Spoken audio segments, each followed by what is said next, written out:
The very words that put months of planning into action.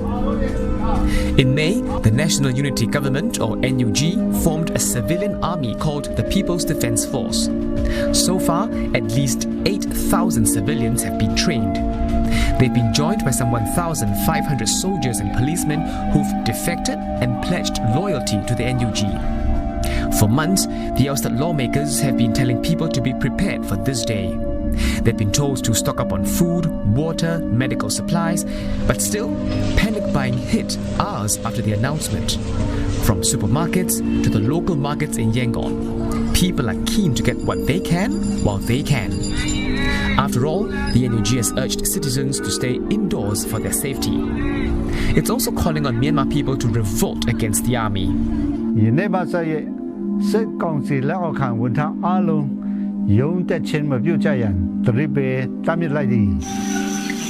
On top of that, it's urged ethnic armed groups to immediately attack the Myanmar army while protecting their own territories. Violence has spiked in Myanmar since July. NUG says more than 1,300 soldiers were killed in various attacks in just 2 months. That's compared to the civilian death toll of over 1,000 in the last 7 months. Security presence has been beefed up across the country.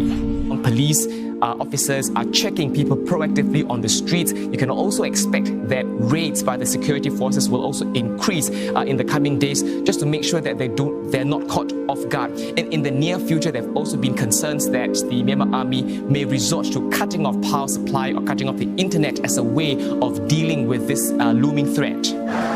The Myanmar army has dismissed the NUG's call for a people's war.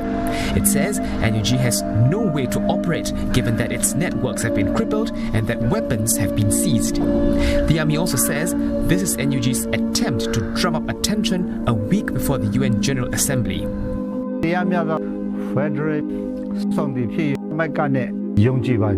The envoy is having problems entering Myanmar, says the army has agreed to a 4-month ceasefire to allow aid to flow into Myanmar. Observers warn that